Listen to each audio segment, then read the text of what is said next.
So last time I let the board and the build sort of lead and direct where the diorama goes. This time I want to start with a tank, more specifically this Chimera troop transporter. I feel like this could be a really interesting piece of storytelling if done correctly, and part of that will be doing a lot of battle damage and of course fitting it into its environment. Now I was sort of thinking like maybe having this on the edge of a minefield or near something like that, and maybe it's had some sort of large explosion damage it and it's just been left because it can't be moved from the battlefield. So we're going to part build this tank. We're not going to be putting the tracks on or anything like that just yet, and we're going to make it a little bit easier for ourselves as we go. So if something opens, we're going to leave it open, and if something moves, we're going to leave it movable. Apart from the las gun array, I've removed that.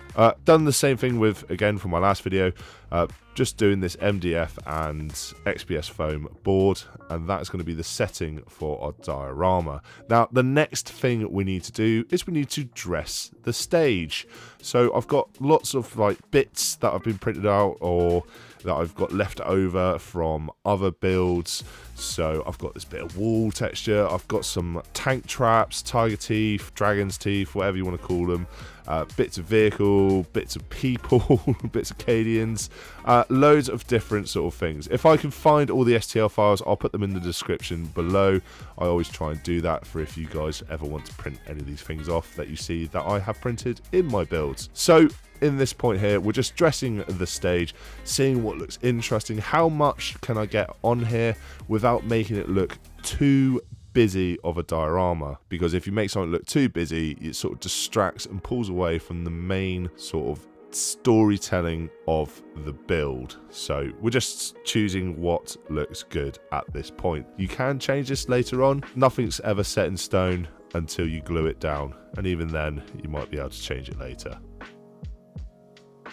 So using a heat gun, I'm going to be heating up some of the plastic items, and I cannot stress that they need to be the plastic items. We're going to be sort of making them go from factory fresh to warped and twisted to really fit with the environment that we are trying to build here. And once we've done that and we're happy with the results that we have got, then we can go in and start slicing it up with scalpels, hobby knives, getting a file onto it, even putting in some bullet holes and battle damage with my Dremel, or you can use a hand tool or something just to create a hole. Whatever the hole creating device you own, it's a good time to start using that in our debris that we have chosen. Then I'm going to finish off with some technical paint Astro Granite, because that's going to help with the rusty effect that we're going to be trying to build up on all these items later.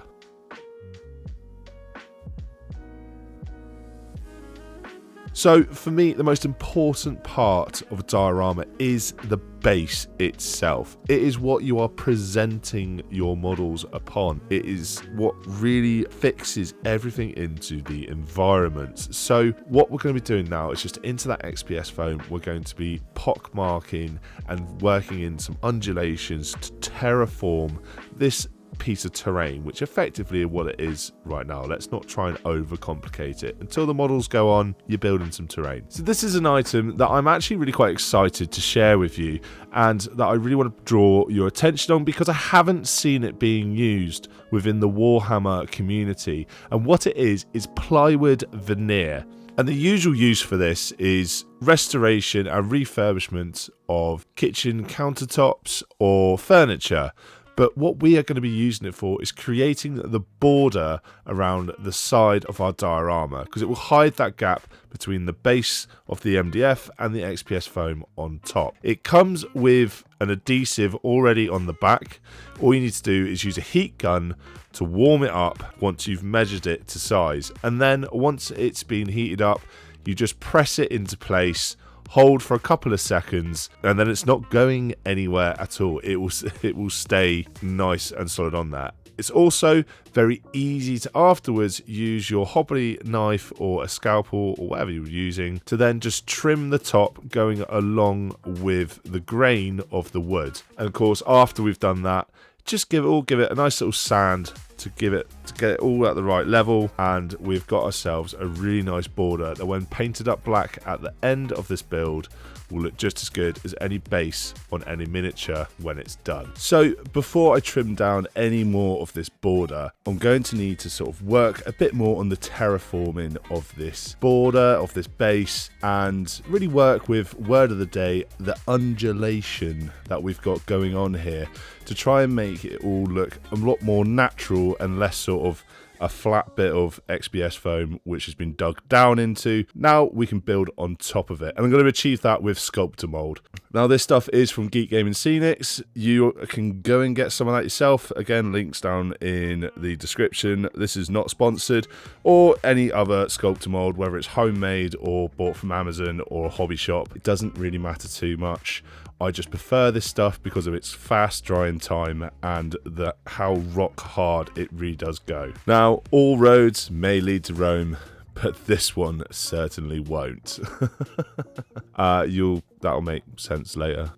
Anyway, so for how I'm doing my road on this build is I want it to look like a concrete road. I just sort of feel like that's what the Imperium of Man will be laying down. They're not going to be bothering with tarmacking or doing a nice paving or cobbled streetway. I feel like it's just going to be load that cement mixer up and dump it over in that straight line-ish over there. So for this, I'm using high density cork sheet, which is what it says on the packet.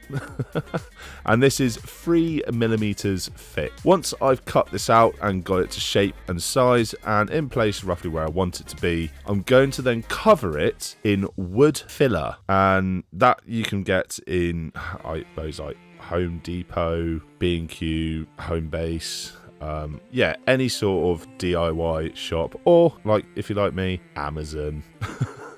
Just onto Amazon, in the basket, send it to my door, please. Anyway, so I'll put links down in the description for a lot of the items that I have used in this build, just in case you're sort of going, what is he on about? What is that? You can have a look for yourself and then find one similar or the exact same that is available to yourselves, because I'm just that nice to you. Maybe at this point you might want to, just think, give me a lot of stuff for free here. I'll give him something for free and subscribe. How'd you like that transition into it? Anyway, moving on back to the build. So the reason I'm going to be putting wood filler over the cork board is because later on, when we come to painting and also distressing it to make it look like cracked, smashed, and concrete that's not exactly fresh made. That's kind of another theme of this. Nothing on this is exactly fresh out the factory. So yeah, I mean, it's going into that grim dark aesthetic of it all. And yeah, and the wood filler as well, it holds paint really well, and it gives us a fantastic concrete effect later. Now I'm gonna have to say this is a absolute hidden gem. Smart mud. Who has been hiding smart mud from me, from us? It seems to be that the miniatures hobby in general, they've all gone, right, those people that like the space stuff, don't tell them that we've got smart mud. Well, I'm going to tell you that about smart mud. I have never used this before. As you can see, this is a brand new pot, and it was interesting to learn how to work with this material, with this item. Turns out you need to get it quite wet in order for it to do what it's intended to do. And with this, you can get it down, let it sort of dry a little bit, even when it's still wet, and then you can imprint stuff onto it, which made putting footprints into the mud so easy. And it gives that real depth to the diorama. It gives that sort of sense of, oh yeah, this isn't just a static screenshot of impossibilities. How did those bodies get there? They obviously levitated, did they? No, they walked. And now I can put the footprints in to show you where they walked. And yeah, this wasn't a cheap item. It was quite expensive, but you do get a lot for what you pay for. and I can see this lasting quite a long time as well. So I'm very happy with this purchase and using this item for the build. It is interesting as we go through this, and I'm just going to sort of do a little sped up montage, and you'll see me sort of learn slowly how to actually work with this item as well. Like, that's how easy it is. All I knew was it was smart mud and that I needed to add water to it. I didn't know how much, I didn't know how little, and it's very intuitive to work with, and you'll pick it up quite easily. Again, not sponsored. We'll leave a link in the description. I sort of think a lot of the items that I've put into this are just, this has been a really good sort of showpiece to sort of see how effective just a couple of small things can be to really change and drastically redirect the look and feel of a diorama. And now it's time for one of my favourite parts of any build. Destruction. Time for battle damage. We're going to be cutting, we're going to be slicing, we're going to be scarring, we're going to be drilling some holes, really drilling in deep, you know, just drilling that tack. Wait, what am I saying? We're going to be really messing up this tank. What I want it to look like now is what I've come to realise is this tank has been here for a long time, and it's going to be rusted, it's going to be corroded, it's going to be a relic of a battle past, and to do that I'm going to have to get creative in how I smash this all to absolute pieces. So we're going to be using obviously some clippers, we're going to be using files, we're going to be using my Dremel, we're going to be using the scalpel, the hobby knife, we're going to be using glue, we're going to be putting Tamiya thin cement glue over the plastic to start a corrosion layer, to start sort of rounding out those edges, those sharp edges that I put in with the Dremel and with the blade, to so that it's softened over time but still potentially sharp, and also to start sort of corroding up and getting rid of all these nice flat surfaces, because it's been out for a long time now. And also because I'm thinking an IED or a landmine that it's driven over, the explosion of the pressure wave inside the back of that troop transporter would have buckled everything outwards. So I'm going to be pressing in the door, the mortar hatches. I sort of forgot about the mortar hatches. I do remember those later on. I sort of twist and buckle those as well. Anyway, yeah, time for destruction.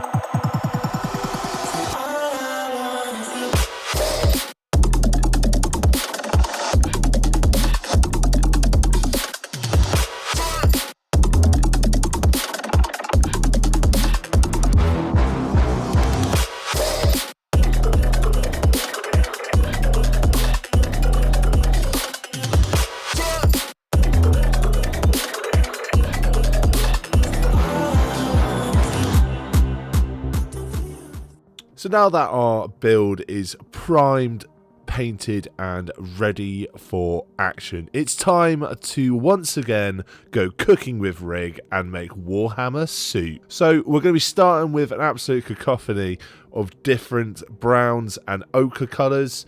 We're going to be starting with some ink, we're going to be making some watered down acrylic paints, we're going to be throwing some washes on there. It's going to be spicy meatball. Is that offensive? It's probably offensive. Oh well.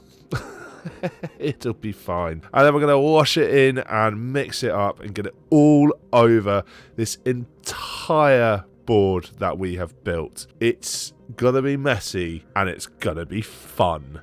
This is definitely one of my favourite parts when it comes to getting the terrain and the mud painted, because there's no singular colour when it comes to mud, and also getting large parts of a base painted can sometimes feel like really sort of like arduous and like, oh god, I've got to paint all that and I don't own an airbrush. Well, I own an airbrush and I find this way much quicker and a lot more effective than just using a standard airbrush. So give it a go, don't give it a go, up to you, but I highly suggest just going to town and making Warhammer soup. So what can be called a point of visual interest will be in and around the tank. Now for that means that the concrete and all the items around it are going to have to get a good hit of detail, which means this concrete is going to draw a lot of attention and needs to look good. So if you look at the actual texture of concrete, sometimes you can get it quite often with this flecking pattern. So to do that, I'm using deck tan at the moment. I'm going to go through the whole board, as you can now see, doing it in the style that you can see here, just stippling it on to get that variant. And now I am using Vallejo's buff again to give it that texture variant. Once I have almost lost my mind but regained my sanity, I then wanted to draw it all in and get it all together using a wash, but it had to be subtle washes over the places. So I used very watered down black wash, so gnome oil, or maybe even inks if you have them. I mean, that is what I use for this. I just used a watered down ink in places and splodges to sort of tie it all together and not to put too much of a harsh filter over the painting that I've already done. And then once we completed that, we then look at the outer focus, which is the other visual things of interest but are around, such as the bodies in the mud, so Arcadian troopers that have had a bit of a bad day at work, I suppose you could say. So they don't need such a detailed painting, but they still need painting enough so that when you look at the piece as a whole, it all makes sense. But that solid core part in the middle of the tank, which has drawn most attention, that's where we want our attention to be, and that's what we're going to be going on to next. We want this to look rusted, corroded, like paint is literally chipping off, and I've got some good techniques for that. So let's jump on and start finishing this build.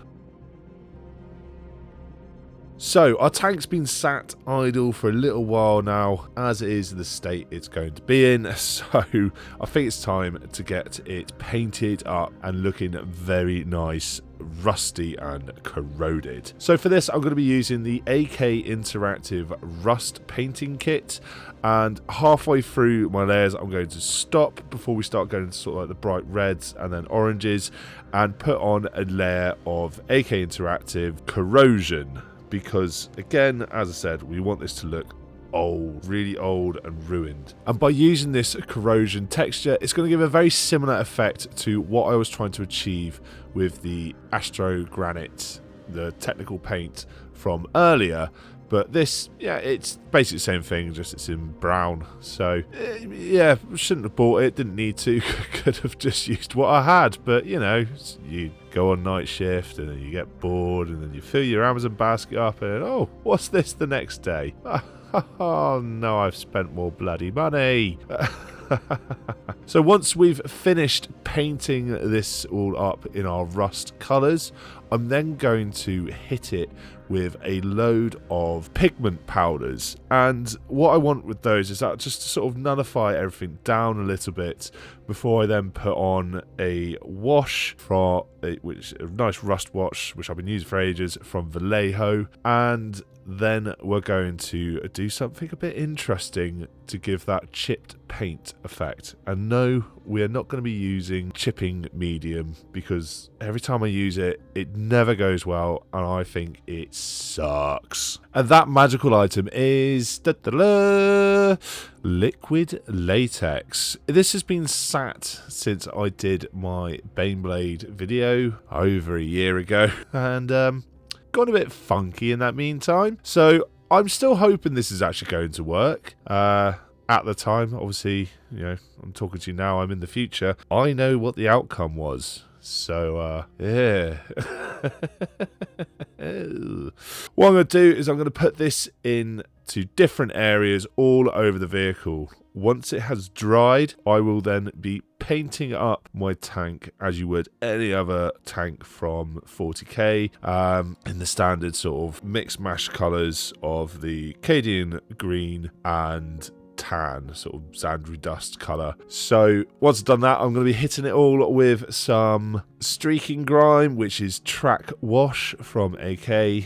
And then we will be removing the latex, because what it does is the layer of paint will solidify over the top, and then when you take the actual latex off, it will actually lift the paint layer and leave that behind, so it really does look like the paint is flaking off, and it gives it such an amazing little detail to have on your vehicle. So while I do this and paint out the rest, I'm going to tell you the story behind this diorama. That this is what I have written down, this is what I see when I look at this build, and part of the influence building it was this story that I have written to myself, to give myself a good sense of direction of where to go when I'm building this.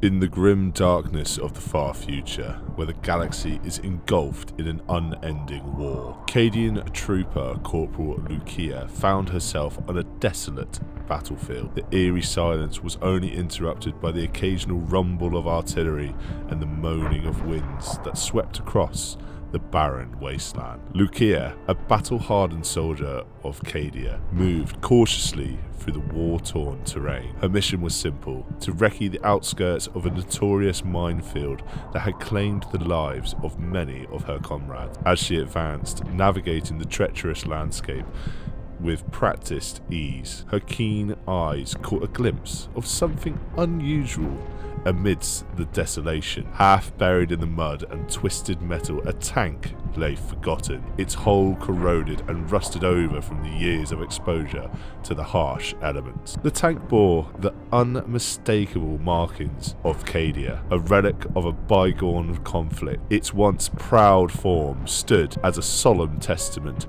to the unrelenting nature of war. The name painted roughly on the side, Holy Fire. Lucia approached cautiously, her boots crunching on the debris-strewn ground, the tank's surface pockmarked with craters and scorched by the flames of battle. As Lucia circled the derelict vehicle, she noticed the gaping holes in its chassis, evidence of a catastrophic battle that left it beyond any hope of repair. The tank's turret was frozen in a twisted pose, forever pointing towards an unseen enemy. Despite its forlorn state, there was an air of grim beauty to the machine, a symbol of sacrifice and the unyielding spirit of the Cadian forces. Lucia couldn't shake the feeling of melancholy that enveloped her as she explored the wreckage. The tank seemed to echo the fates of countless soldiers who had fought and fallen in the name of the Emperor. She wondered about the crew who manned this machine, their courage and the battles they had faced, and this battle that they had lost. With a heavy heart, Lucia radioed in her findings to command, reporting the discovery of the abandoned tank. There was no chance of salvaging it for the war effort, but the tale of the rusted tank would serve as a somber reminder to the Cadian troopers, a reminder of sacrifices made on this desolate battlefield and the indomitable will to endure, even in the face of decay and oblivion. As Corporal Lucia continued her mission through the minefield, she cast a final glance back at the abandoned tank, a silent witness to the unending struggle that defined the war-torn galaxy of the 41st millennium.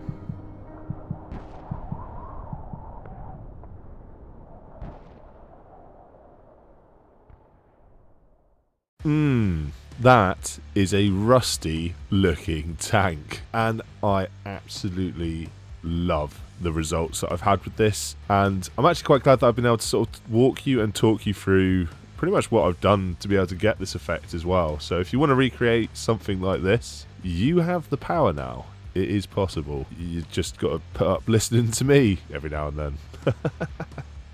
So here it is. This is the finished piece, and my turntable is struggling to put up with the weight of this because it's pretty weighty. But this is it in the in some good lighting before I sort of make it all moody and sort of grimdarky, you know, and gives you a chance to have a good look at what this is looking like in sort of a good natural light. And you can see what I mean about there being more detail in where your eyes are drawn to and less detail in that fuzzy background. And here we have it, holy fire with Corporal Lucia as she attends to herself before moving on her recce patrol throughout this minefield. So guys, thank you so much for watching, and I really do hope to see you in the next one. Consider liking and subscribing and sharing to a friend. I'm sure if you've enjoyed it, they will enjoy it as well. Anyway guys, I really do hope to see you in the next one.